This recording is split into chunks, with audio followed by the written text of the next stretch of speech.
United States Senate, from Wikipedia, the free encyclopedia, http://en.wikipedia.org. The United States Senate is one of two chambers of the Congress of the United States, the other being the House of Representatives. In the Senate, each state is equally represented by 2 members. As a result, the total membership of the body is currently 100.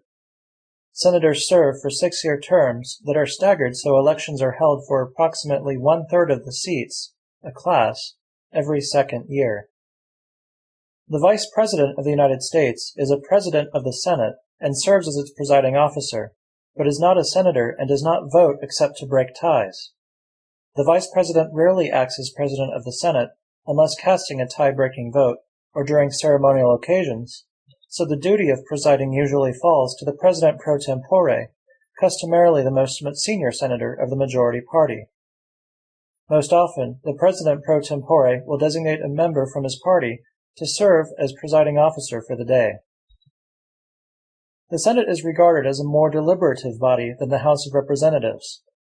The Senate is smaller and its members serve longer terms, allowing for a more collegial and less partisan atmosphere that is somewhat more insulated from public opinion than the House. The Senate has several exclusive powers enumerated in Article 1 of the Constitution not granted to the House. Most significantly, the President cannot ratify treaties or make important appointments without the advice and consent of the Senate. The framers of the Constitution created a bicameral Congress out of a desire to have 2 houses to check each other. One house was intended to be a people's house that would be very sensitive to public opinion. The other house was intended to be a more reserved, more deliberate form of elite wisdom that represented the state legislatures.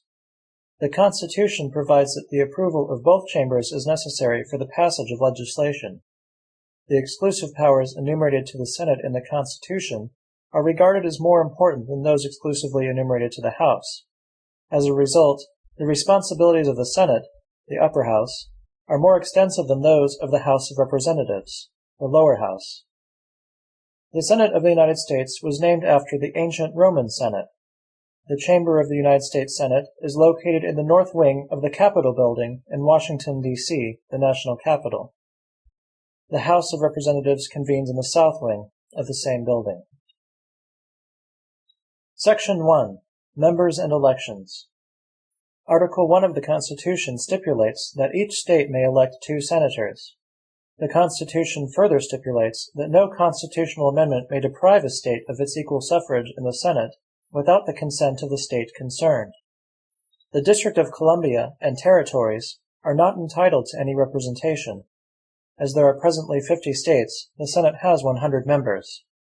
The senator from each state with the longer tenure is known as the senior senator, and their counterpart is the junior senator. This convention, however, does not have any official significance. Senators serve for terms of 6 years each. The terms are staggered so that approximately 1/3 of the Senate seats are up for election every 2 years. The staggering of the terms is arranged such that both seats from a given state are never contested in the same general election. Senate elections are held on the first Tuesday after the first Monday in November, Election Day, and coincide with elections for the House of Representatives. Each senator is elected by his or her state as a whole. Generally, the Republican and Democratic parties choose their candidates in primary elections, which are typically held several months before the general elections. Ballot access rules for independent and third-party candidates vary from state to state. For the general election, almost all states use the first-past-the-post system, under which the candidate with the plurality of votes, not necessarily an absolute majority, wins. Exceptions include Georgia and Louisiana, which use runoff voting. Once elected, a senator continues to serve until the expiry of his or her term, death, or resignation. Furthermore, the Constitution permits the Senate to expel any member, with a 2/3 majority vote required to do so. 15 members have been expelled in the history of the Senate. 14 of them were removed in 1861 and 1862 for supporting the Confederate secession, which led to the American Civil War. No senator has been expelled since. However, many have chosen to resign when faced with expulsion proceedings. most recently Bob Packwood in 1995. The Senate has also passed several resolutions censuring members. Censure requires only a simple majority and does not remove a senator from office. The 17th Amendment provides that vacancies in the Senate, however they arise, may be filled by special elections. A special election for a Senate seat need not be held immediately after the vacancy arises. Instead, it is typically conducted at the same time as the next biennial congressional election. If a special election for one seat happens to coincide with a general election for the state's other seat, then the two elections are not combined, but are instead contested separately. A senator elected in a special election serves until the original 6-year term expires, and not for a full term of his own. Furthermore, the 17th Amendment provides that any state legislature may empower the governor to temporarily fill vacancies. The interim appointee remains in office until the special election can be held. All states, with the sole exception of Arizona, have passed laws authorizing the governor to make temporary appointments. Senators are entitled to prefix the Honorable to their names. The annual salary of each senator, as of 2006, was $165,200. The president pro tempore and party leaders receive larger amounts. Analysis of financial disclosure forms by CNN in June 2003 revealed that at least 40 of the then senators were millionaires.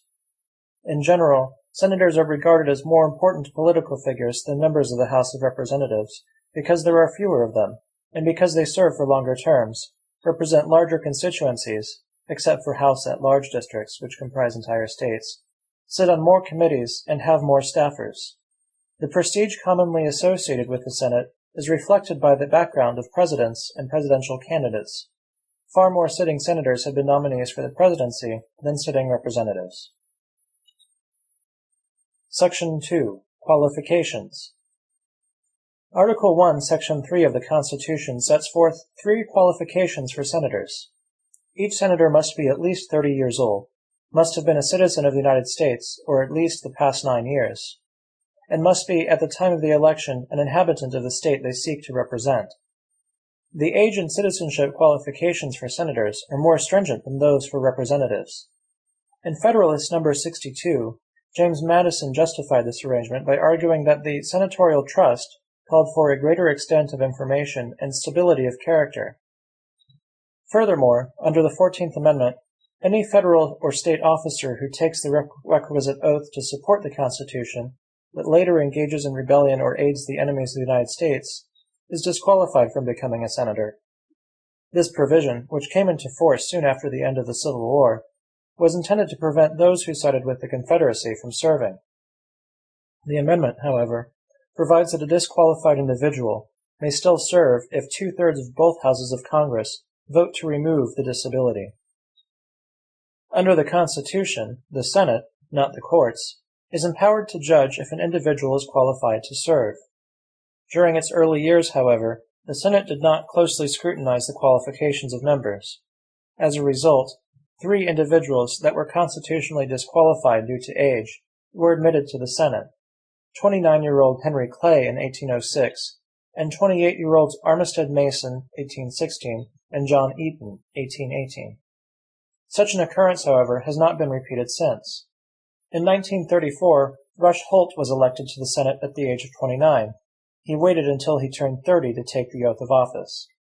Likewise, Joseph Biden was elected to the Senate shortly before his 30th birthday in 1972.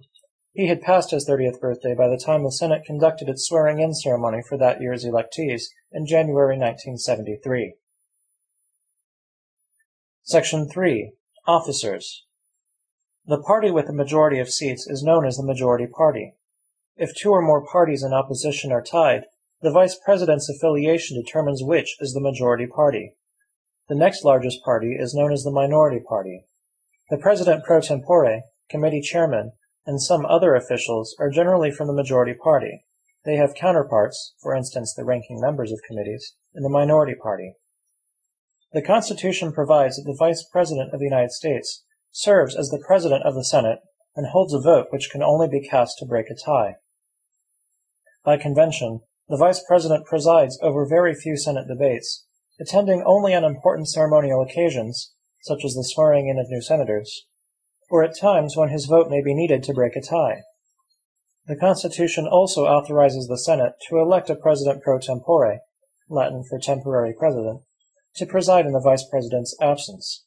The most senior senator of the majority party is customarily chosen to serve in this position. The president pro tempore is currently Senator Ted Stevens, Republican of Alaska. Like the vice president, the president pro tempore does not normally preside over the Senate. Instead, he typically delegates the responsibility of presiding to junior senators of a majority party. Frequently, freshman senators, newly elected members, are allowed to preside so that they may become accustomed to the rules and procedures of the body. The presiding officer sits in a chair in the front of the Senate chamber. The powers of the presiding officer are extremely limited. He primarily acts as the Senate's mouthpiece, performing duties such as announcing the results of votes. The Senate's presiding officer controls debates by calling on members to speak. The rules of the Senate, however, compel him to recognize the first senator who rises. The presiding officer may rule in any point of order, a senator's objection that a rule has been breached, but the decision is subject to appeal to the whole House. Thus, the powers of the presiding officer of the Senate are far less extensive than those of the Speaker of the House. Each party elects a senator to serve as floor leader, a position which entails acting as the party's chief spokesperson. The Senate Majority Leader is, furthermore, responsible for controlling the agenda of the Senate. For example, he schedules debates and votes. Each party also elects a whip to assist the leader. A whip works to ensure that his party's senators vote as the party leadership desires. The Senate is also served by several officials who are not members. The Senate's chief administrative officer is the Secretary of the Senate, who maintains public records, disburses salaries, monitors the acquisition of stationery and supplies, and oversees clerks. The Secretary is aided in his work by the Assistant Secretary of the Senate. Another official is the Sergeant-at-Arms, who, as the Senate's chief law enforcement officer, maintains order and security on the Senate premises. The Capitol Police handles routine police work, with the Sergeant-at-Arms primarily responsible for general oversight. Other employees include the chaplain and pages. Section 4. Procedure. Like the House of Representatives, the Senate meets in the United States Capitol in Washington, D.C. At one end of the chamber of the Senate is a dais from which the presiding officer, the vice president or the president pro tempore, presides. The lower tier of the dais is used by clerks and other officials. 100 desks are arranged in the chamber in a semicircular pattern. The desks are divided by a wide central aisle. By tradition, Democrats sit on the right side of the center aisle, while Democrats sit on the left, as viewed from the presiding officer's chair. Each senator chooses a desk on the basis of seniority within his party. By custom, the leader of each party sits in the front row. Sittings are normally held on weekdays, meetings on Saturdays, and Sundays are rare. Sittings of the Senate are generally open to the public and are broadcast live on television by C-SPAN 2. Senate procedure depends not only on the rules, but also on a variety of customs and traditions. In many cases, the Senate waives some of its stricter rules by unanimous consent. Unanimous consent agreements are typically negotiated beforehand by party leaders. Any senator may block such an agreement, but, in practice, objections are rare. The presiding officer enforces the rules of the Senate and may warn members who deviate from them. The presiding officer often uses the gavel of the Senate to maintain order. The Constitution provides that a majority of the Senate constitutes a quorum to do business. Under the rules and customs of the Senate, a quorum is always assumed to be present unless a quorum call explicitly demonstrates otherwise. Any senator may request a quorum call by suggesting the absence of a quorum. A clerk then calls the roll of the Senate and notes which members are present.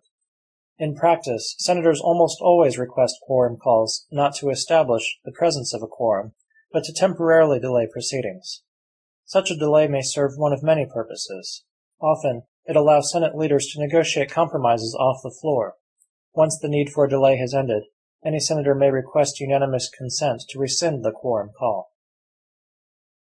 During debates, senators may only speak if called upon by the presiding officer. The presiding officer is, however, required to recognize the first senator who rises to speak. Thus, the presiding officer has little control over the course of debate. Customarily, the majority leader and minority leader are accorded priority during debates, even if another senator rises first. All speeches must be addressed to the presiding officer, using the words Mr. President or Madam President. Only the presiding officer may be directly addressed in speeches. Other members must be referred to in the third person. In most cases, senators do not refer to each other by name, but by state, using forms such as the senior senator from Virginia or the junior senator from California. There are very few restrictions on the content of speeches. There is no requirement that speeches be germane to the matter before the Senate. The rules of the Senate provide that no senator may make more than 2 speeches on a motion or bill on the same legislative day. A legislative day begins when the Senate convenes and ends with adjournment. Hence, it does not necessarily coincide with the calendar day. The length of these speeches is not limited by the rules. Thus, in most cases, senators may speak for as long as they please. Often, the Senate adopts unanimous consent agreements imposing time limits. In other cases, for example, for the budget process, limits are imposed by statute. In general, however, the right to unlimited debate is preserved. The filibuster is a tactic used to defeat bills and motions by prolonging debate indefinitely. A filibuster may entail long speeches, dilatory motions, and an extensive series of proposed amendments. The longest filibuster speech in the history of the Senate was delivered by Strom Thurmond, who spoke for over 24 hours in an unsuccessful attempt to block the passage of the Civil Rights Act of 1957. The Senate may end a filibuster by invoking cloture. In most cases, cloture requires the support of 3/5 of the Senate. However, if the matter before the Senate involves changing the rules of the body, a 2/3 majority is required. Cloture is invoked very rarely, particularly because bipartisan support is usually necessary to obtain the required supermajority. If the Senate does invoke cloture, debate does not end immediately. Instead, further debate is limited to 30 additional hours, unless increased by another 3/5 vote. When debate concludes, the motion in question is put to a vote. In many cases, the Senate votes by voice vote. The presiding officer puts the question, and members respond either aye, in favor of the motion, or no, against the motion. The presiding officer then announces the result of the voice vote. Any senator, however, may challenge the presiding officer's assessment and request a recorded vote. The request may be granted only if it is seconded by 1/5 of the senators present. In practice, however, senators second a request for recorded votes as a matter of courtesy.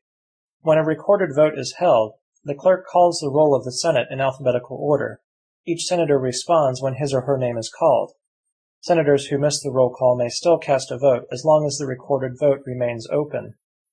The vote is closed at the discretion of the presiding officer, but must remain open for a minimum of 15 minutes. If the vote is tied, the vice president, if present, is entitled to a tie-breaking vote. If the vice president is not present, however, the motion fails. On occasion, the Senate may go into what is called a secret or closed session.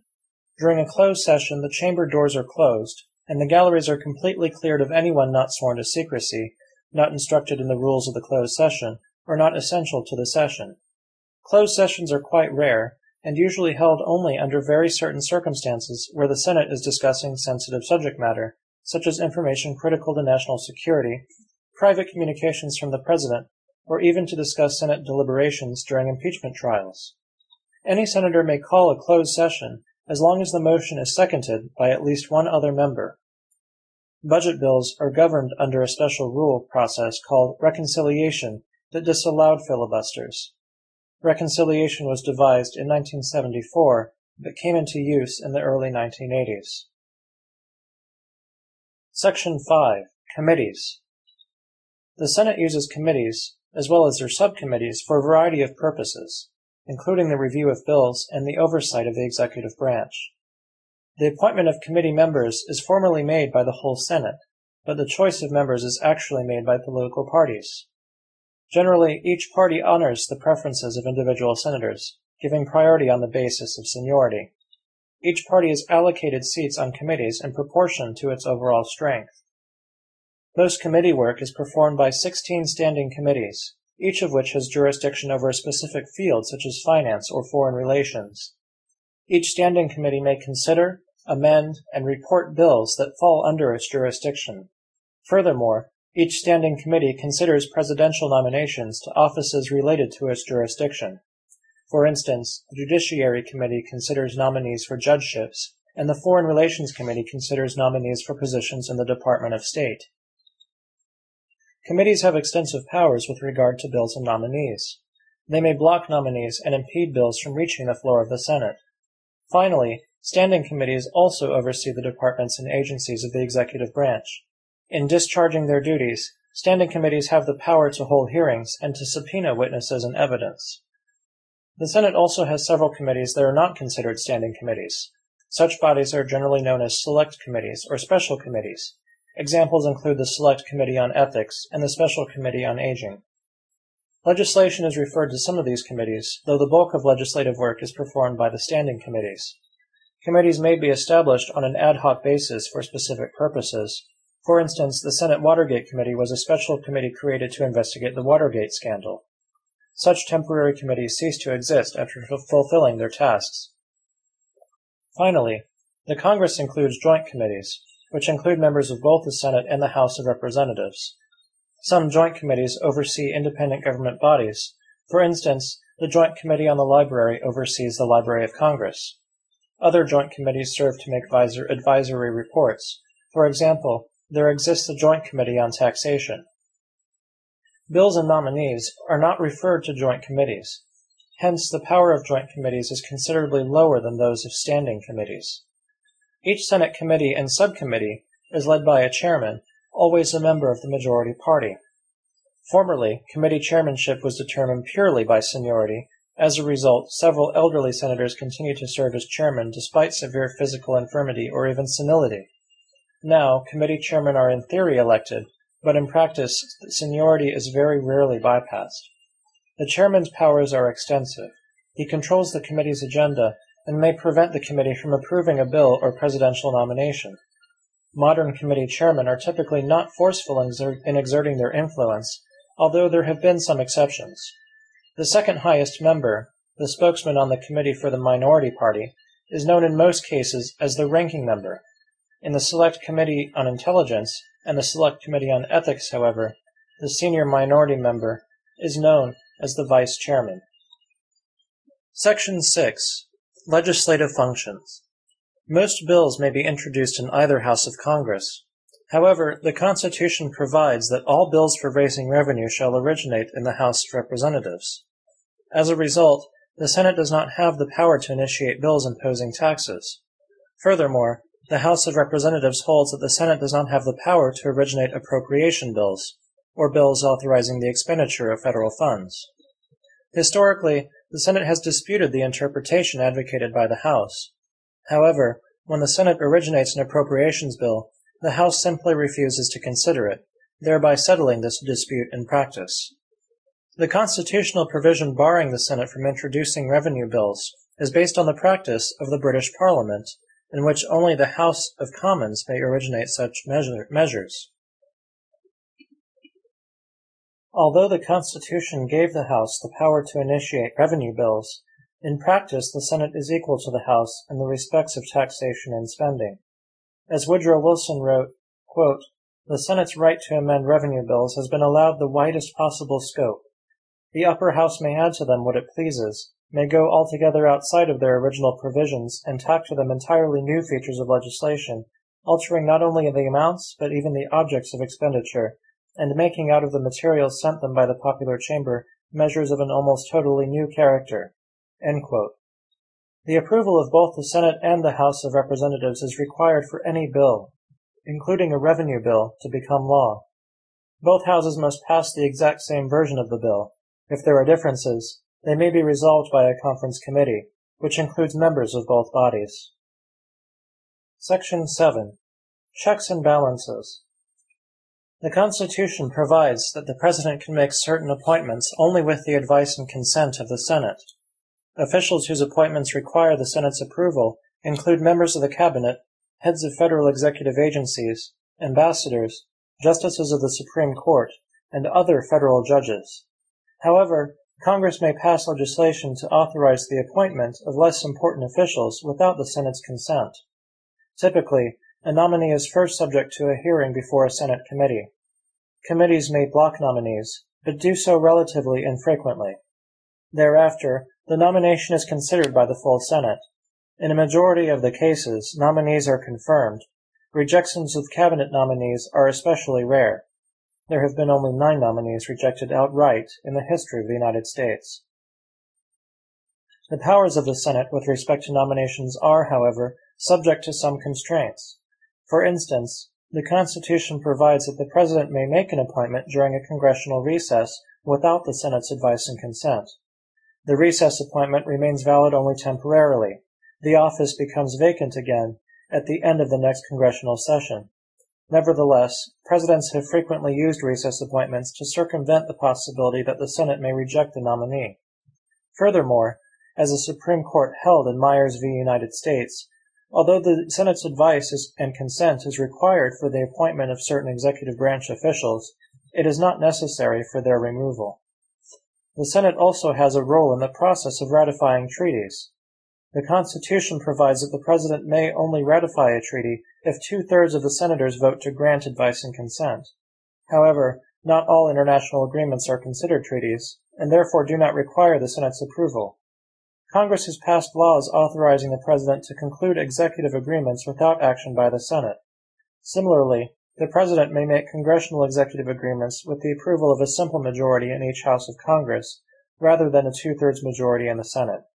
Neither executive agreements nor congressional executive agreements are mentioned in the Constitution, leading some to suggest that they unconstitutionally circumvent the treaty ratification process. However, the validity of such agreements has been upheld by the courts. The Constitution empowers the House of Representatives to impeach federal officials for treason, bribery, or other high crimes and misdemeanors, and empowers the Senate to try such impeachments. If the sitting President of the United States is being tried, the Chief Justice of the United States must preside over the trial. During any impeachment trial, senators are constitutionally required to sit on oath or affirmation. Conviction requires a 2/3 majority of the senators present. A convicted official is automatically removed from office. In addition, the Senate may stipulate that the defendant be banned from holding office in the future. No further punishment is permitted during the impeachment proceedings. However, the party may face criminal penalties in a normal court of law. In the history of the United States, the House of Representatives has impeached 16 officials, of whom 7 were convicted. 1 resigned before the Senate could complete the trial. Only 2 presidents of the United States have ever been impeached: Andrew Johnson in 1868 and Bill Clinton in 1999. Both trials ended in acquittal. In Johnson's case, the Senate fell 1 vote short of the 2/3 majority required for a conviction. Under the 12th Amendment, the Senate has the power to elect the vice president if no vice presidential candidate receives a majority of votes in the Electoral College. The 12th Amendment requires the Senate to choose from the 2 candidates with the highest numbers of electoral votes. Electoral College deadlocks are very rare. In the history of the United States, the Senate has only had to break a deadlock once, in 1837, when it elected Richard Mentor Johnson. The power to elect the president in the case of an Electoral College deadlock belongs to the House of Representatives. This sound file and all text in the article are licensed under the GNU Free Documentation License, available at www.gnu.org/copyleft/fdl.html.